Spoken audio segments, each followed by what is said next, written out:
সিমুরজা MP college আয়োজিত online ICT ক্লাসে সারা বাংলাদেশের শিক্ষার্থীদের জানাই শুভেচ্ছা।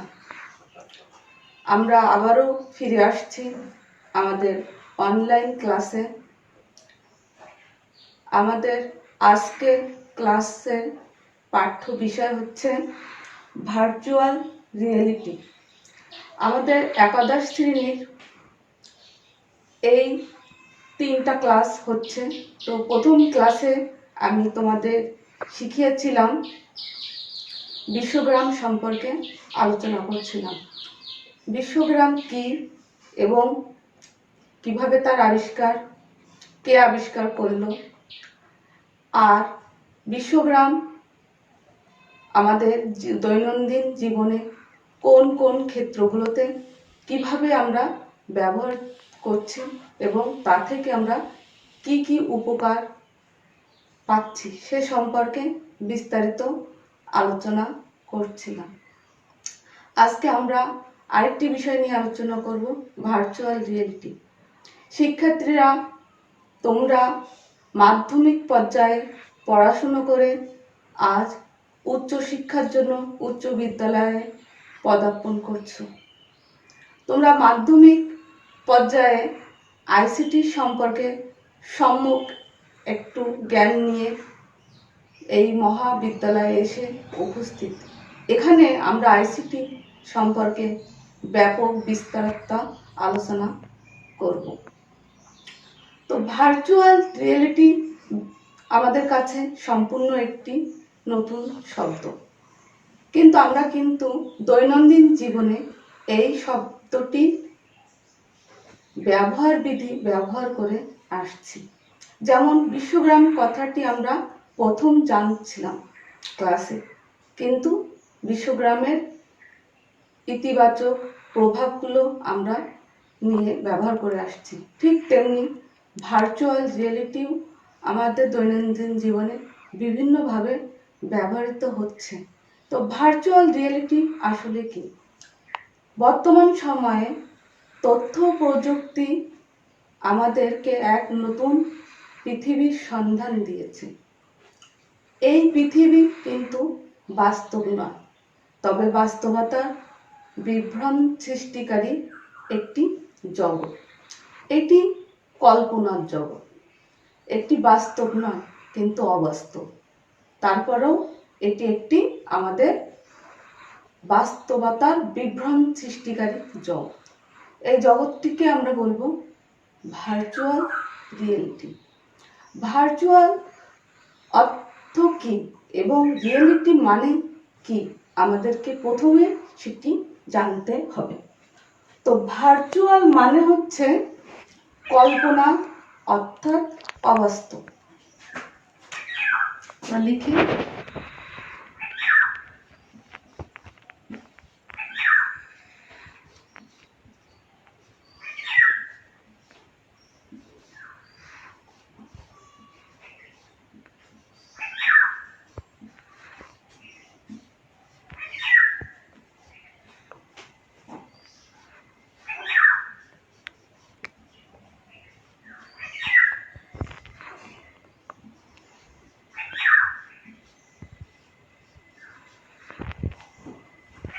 ভার্চুয়াল হচ্ছে অবাস্তব এবং রিয়েলিটি হচ্ছে বাস্তব। আমরা শিখন ফলে আজকে তাহলে ভার্চুয়াল রিয়েলিটি কি সে সম্পর্কে শিখব। তাহলে ভার্চুয়াল মানে কি শিখছি? অবাস্তব। আর রিয়েলিটি মানে হচ্ছে বাস্তব। এই দুটিকে কিভাবে আমরা একসঙ্গে ব্যবহার করছি সেটি আজকে প্রতিপাদ্য বিষয়। ভার্চুয়াল রিয়েলিটিটা আমরা বাস্তবে কম্পিউটার নিয়ন্ত্রিত পরিবেশে বসে উপভোগ করি। 1961 সালে মর্টন এল হেলিক তার সেন্সুরামা সিমুলেটরের যন্ত্রের মাধ্যমে প্রথম ভার্চুয়াল রিয়েলিটি কথাটির আত্মপ্রকাশ ঘটায়। ভার্চুয়াল রিয়েলিটি অনেকটা ভিডিও গেমের মতো। শিক্ষার্থীরা, ভার্চুয়াল রিয়েলিটি কি ভার্চুয়াল রিয়েলিটি অনেকটা ভিডিও গেমের মতো, যেখানে মূল প্রোগ্রামের মধ্যে বসে মানুষ তার কল্পনার জগতে ঘুরে বেড়ায়। তাহলে ভার্চুয়াল রিয়েলিটি কি? ভার্চুয়াল রিয়েলিটি হচ্ছে বাস্তব নয় অবাস্তব, অর্থাৎ বাস্তবতার বিভ্রম সৃষ্টিকারী একটি বিষয়। তো এখানে আমরা এই ভার্চুয়াল রিয়েলিটিটা কিভাবে উপভোগ করতে পারি? কম্পিউটার নিয়ন্ত্রিত একটি পরিবেশে বসে তথ্য আদান প্রদান করার জন্য যে ডিভাইস তথ্য আদান প্রদান করার জন্য যে ডিভাইস সংবলিত চশমা, গ্লাভস, হাতের গ্লাভস, পায়ের গ্লাভস, হেডসেট এবং ত্রিমাত্রিক স্ক্রিন সংবলিত হেলমেট পরে আমরা সম্পূর্ণ কল্পনার জগতে, অর্থাৎ অবাস্তব একটি জগতে চলে যায়, যেখানে আমরা সব কিছুকেই মনে করি বাস্তব, কিন্তু সেটা বাস্তবতার একটি বিভ্রম মাত্র। যেখানে আমরা এই অবাস্তব জগতে বসে কল্পনা করতে পারি আমরা চাঁদের মাটিতে হাঁটছি, প্রশান্ত মহাসাগরে ঘুরে বেড়াচ্ছি, অথবা কক্সবাজারের বড় বড় ঢেউ অনুভব করছি, এমন একটা কিছু। আমাদের দৈনন্দিন জীবনে ভার্চুয়াল রিয়েলিটির ব্যাপক প্রসার ঘটছে। আমি এটা বলবো না যে আমাদের দৈনন্দিন জীবনে প্রত্যেকটি ক্ষেত্রেই ভার্চুয়াল রিয়েলিটি ব্যবহৃত হচ্ছে, কিন্তু তবে কিছু কিছু ক্ষেত্রে আমরা ব্যাপক ব্যবহার করছি। তো ভার্চুয়াল রিয়েলিটি আমরা কোন কোন ক্ষেত্রে ব্যবহার করছি সেগুলো আমরা আজ আলোচনা করব, এবং কিভাবে সেগুলো ব্যবহার হচ্ছে সেটি নিয়ে আলোচনা।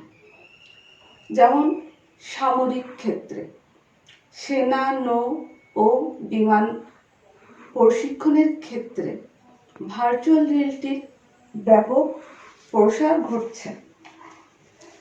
আমরা জানি যে বিমান, নৌ সেনাবাহিনী, এদের আমরা প্রথমে একটা প্রশিক্ষণ নিই, কিছু প্রশিক্ষণের মাধ্যমে তাদেরকে আমরা তাদের কাজের ক্ষেত্রগুলোতে নামিয়ে দিই। তো বিমান বাহিনীটা প্রশিক্ষণের জন্য তাদেরকে নানান রকমভাবে পাইলটরা তাদের সঙ্গ দেয়। তো দেখা যাচ্ছে একটি বিমান প্রশিক্ষণের জন্য সার্বক্ষণিক একজন পাইলটকে থাকতে হয়, এবং প্রাণের ঝুঁকি নিয়ে পাইলটরা তাদের বিমানের প্রশিক্ষণ দেয়। এতে প্রচুর পরিমাণে খরচ হয় এবং সময়ের অপব্যবহার হয়। তো দেখা যাচ্ছে বিমান চালানোর ক্ষেত্রে একজন পাইলট তৈরি করতে হলে আরও একজন পাইলটের প্রয়োজন, এবং সার্বক্ষণিক তাকে সময় দিতে হয়, এবং বিমান চালনা প্রস্তুত পর্যন্ত তাকে এই প্রশিক্ষণ বারবার খরচ করে দেখাতে হয়। এতে অনেক সময় বিমানের অনেক রকমের অ্যাক্সিডেন্ট ঘটতে পারে, প্রাণের ঝুঁকি হতে পারে। কিন্তু বর্তমান সময়ে ভার্চুয়াল রিয়েলিটির মাধ্যমে আমরা কম্পিউটার নিয়ন্ত্রিত পরিবেশে বসে সংবলিত বিভিন্ন ডিভাইস, হেলমেট, চশমা, গ্লাভস, সিমুলেটরের মাধ্যমে একটি প্রোগ্রামের মধ্যে ঢুকে কম্পিউটার নিয়ন্ত্রিত পরিবেশে বসে আমরা খুব সহজেই এই প্রশিক্ষণগুলো দিতে পারি, এবং এই প্রশিক্ষণের জন্য একজন পাইলটকে কখনোই সঙ্গ দিতে হয় না, কারণ পাইলটের কাজগুলো, দিক নির্দেশনাগুলো সম্পূর্ণ প্রোগ্রামের মধ্যে থাকে। এই দিক নির্দেশনাগুলো সংবলিত যে হেডসেট থাকে তা থেকে তাকে বারবার তাকে সতর্ক করে দেওয়া হয় এবং যে সিমুলেটর চশমা থাকে তা থেকে সে শুধুমাত্র সামনে আকাশ দেখবে, অর্থাৎ মনে করবে সে আকাশে মেঘের মধ্যে বিমান চালনা করছে। এছাড়া আমরা সেনাবাহিনীদেরকেও যুদ্ধে না নিয়েও যুদ্ধের মতো একটি প্রোগ্রাম তৈরি করে তাদেরকে বন্দুক যুদ্ধ চালানো, প্রতিপক্ষের সাথে বন্দুক যুদ্ধ চালানো, তলোয়ার চালানো ইত্যাদি কৌশলগুলো খুবই সহজে শেখাতে পারি কম্পিউটার নিয়ন্ত্রিত পরিবেশে বসে। এই প্রোগ্রামে বসে একজন সেনা যুদ্ধে না যেয়েও যুদ্ধ করছে, তলোয়ার দিয়ে তার যুদ্ধ করছে, বন্দুক দিয়ে তার যুদ্ধ করছে, অনেক সময় তার গায়ে গুলি লেগে যাচ্ছে, সে ব্যথা অনুভব করছে, পড়ে যাচ্ছে, কিন্তু আদতেও এগুলো অবাস্তব কল্পনা, এগুলো সম্পূর্ণ সেই প্রোগ্রামের মধ্যে ঢুকে চলছে। তো সামরিক ক্ষেত্রে আমরা ভার্চুয়াল রিয়েলিটি ব্যবহার করতে পারি শিক্ষার্থীরা। এছাড়া আমরা চিকিৎসা ক্ষেত্রেও ভার্চুয়াল রিয়েলিটি গুরুত্ব অপরিসীম। ভার্চুয়াল রিয়েলিটি চিকিৎসা ক্ষেত্রে যেমন সার্জিক্যাল ক্ষেত্রে, ল্যাপারোস্কোপিক পরীক্ষা নিরীক্ষা পরিচালনার ক্ষেত্রে, থেরাপি দেওয়ার ক্ষেত্রে, নার্সিং শেখানোর ক্ষেত্রে এই ভার্চুয়াল রিয়েলিটি ব্যাপক প্রসার ঘটেছে। মেডিকেল স্টুডেন্টদেরকে যখনই তাদের সার্জিক্যাল বিষয় নিয়ে আলোচনা করা হয় বা পোস্টমর্টমগুলো দেখানো হয়, শেখানো হয়, তখন দেখা যাচ্ছে তাদেরকে একটি লাশ নিয়ে কেটে তাদের বিভিন্ন অঙ্গ প্রত্যঙ্গ নিয়ে আলোচনা করা হয়। তো এক্ষেত্রে একজন ডাক্তার যখন এই প্রশিক্ষণগুলো তাদের স্টুডেন্টদের দিয়ে থাকে তখন একটি লাশের প্রয়োজন হয়। তারপর ডাক্তার প্রশিক্ষণ দিয়ে চলে গেলে স্টুডেন্টরা শুধু সেগুলো নিয়েই রিসার্চ করতে থাকে, কিন্তু পুনরায় কিন্তু ওই লাশটিকে আবার নতুন করে কাটতে পারে না। তাহলে ডাক্তার যখন তাদের প্রশিক্ষণ দিয়ে যায় তখন স্টুডেন্টদের হাতেও কিন্তু একটি লাশের প্রয়োজন হয়, আবার পুনরায় এই প্রশিক্ষণ এই রিসার্চ করার জন্য। তো এক্ষেত্রে দেখা যাচ্ছে অনেকগুলো লাশের প্রয়োজন হয়ে যায় এবং একটা স্টুডেন্ট একটা লাশ কাটার পরে হয়তো অজ্ঞান হয়ে যেতে পারে, প্রথমত অনেক রকম সমস্যা দেখা দিতে পারে। তো এই অবস্থায় যদি আমরা ভার্চুয়াল রিয়েলিটির মাধ্যমে প্রোগ্রাম তৈরি করে এইভাবে লাশ তৈরি করে রিসার্চ করানো হয়, তাহলে একজন স্টুডেন্ট একটা লাশকে বারবার কাটতে পারবে, দেখতে পারবে, পুনরায় বারবার আলোচনা করতে পারবে তা নিয়ে। তো চিকিৎসা ক্ষেত্রে আমরা ল্যাপারোস্কোপিক পরিচালনার ক্ষেত্রে, পোস্টমর্টমের ক্ষেত্রে, নার্সিং পরিচালনার ক্ষেত্রে, থেরাপি দেওয়ার বিষয়গুলো নিয়ে প্রোগ্রাম তৈরি করে ডাক্তার মেডিকেল স্টুডেন্টদের আমরা প্রশিক্ষণ দিতে পারছি।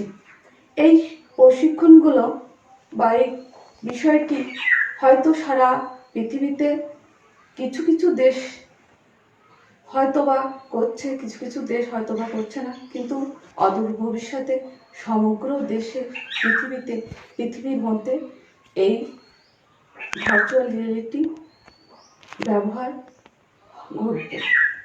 এছাড়া আমরা শিক্ষাক্ষেত্রেও ভার্চুয়াল রিয়েলিটির ব্যাপক প্রসার লক্ষ্য করছি। বর্তমানে করোনাকালীন সময়ে শিক্ষক এবং স্টুডেন্টরা সামনাসামনি কোনো ক্লাস কিন্তু নিতে পারছে না। সামাজিক যোগাযোগ এর মাধ্যমে দূরত্বতা বজায় রেখে ক্লাসগুলো শিক্ষকরা নিচ্ছে তাদের স্টুডেন্টদের। কিভাবে? এটা সম্পূর্ণ ভার্চুয়াল রিয়েলিটির মাধ্যমে সম্ভব। বর্তমানে গুগল লাইভলি অর্থাৎ জুম প্রক্রিয়ার মাধ্যমে এই সিস্টেমটা চলছে। এই যে লাইভলি বা জুম প্রক্রিয়া বা সামাজিক পরিবেশ মাধ্যমগুলোর মাধ্যমে যে ক্লাসগুলো নেওয়া হচ্ছে, এগুলো সম্পূর্ণই ভার্চুয়াল রিয়েলিটির একটি অঙ্গ। এছাড়া দেখা যাচ্ছে ঐতিহ্য প্রদর্শনের ক্ষেত্রেও আমরা ভার্চুয়াল রিয়েলিটির ব্যাপক প্রসার দেখতে পাচ্ছি। আমরা সমুদ্র সৈকতে বেড়ানোর কথা যদি চিন্তা করি তাহলে দেখা যাচ্ছে অনেক খরচের বিষয় হয়ে যায়, কিন্তু সেই অনুভূতিটা আমরা ঘরে বসেই কিন্তু অনুভব করতে পারছি। যারা চাঁদে গিয়েছে বিজ্ঞানীরা সেখানের অবস্থান বিবেচনা করে প্রোগ্রাম তৈরি করছে, এটি আমরা কম্পিউটার নিয়ন্ত্রিত পরিবেশে বসে সম্পূর্ণভাবে বাস্তবে উপভোগ করছি।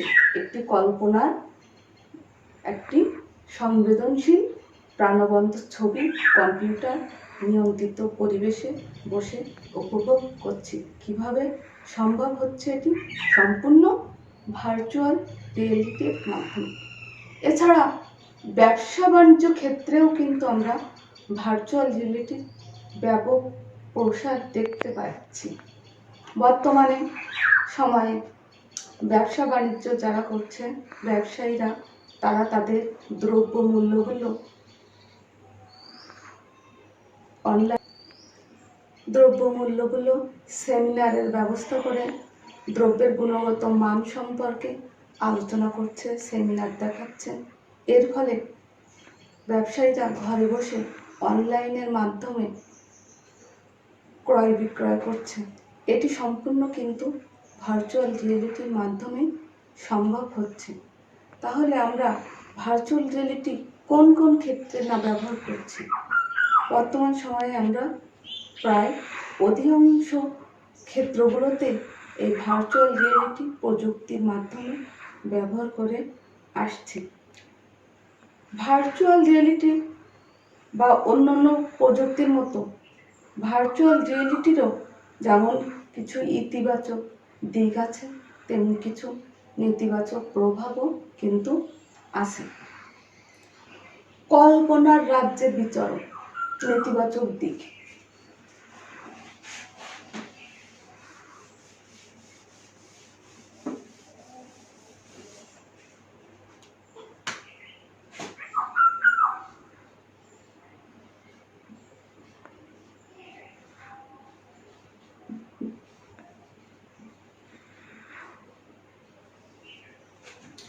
নেতিবাচক দিক, কল্পনার রাজ্যে বিচরণ। বর্তমান সময়ে টেকনোলজির যুগে আমরা অধিকাংশ সময়ই এই কল্পনার রাজ্যে বিচরণ করছি। একটা সময় আসছে আমরা দেখছি যে আমরা এই কল্পনার জগতেই বেশিটা সময় দিচ্ছি, বাস্তব জগতে খুব কমই সময় দিচ্ছি। যেমন দেখা যাচ্ছে একটি ভিডিও গেম যেমন পাবজি, একটা ভিডিও গেমের একটি প্রোগ্রাম। এই প্রোগ্রামের মধ্যে ঢুকে আমাদের ছেলেমেয়েরা বা অন্যান্য শ্রেণীর লোকেরা বাস্তব জগতে 3-4 ঘন্টা তাদের জীবনের লক্ষ্যে পৌঁছে যেতে অনেক সাহায্য করত, কিন্তু না, তারা কল্পনার রাজ্যে এই ভিডিও গেমের মূল প্রোগ্রামের মধ্যে ঢুকে 3-4 ঘন্টার মধ্যে সময় দিচ্ছে। অর্থাৎ তারা কল্পনার রাজ্যে বিচরণ করছে।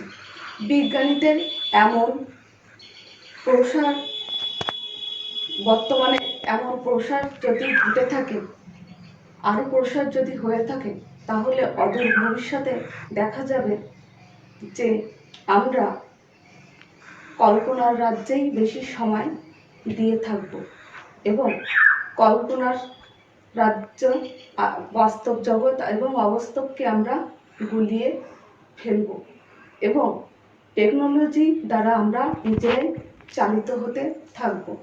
আমাদের লক্ষ্য থাকবে যে আমরা টেকনোলজি দ্বারা চালিত না হয়ে টেকনোলজিকে চালাতে সক্ষম হব।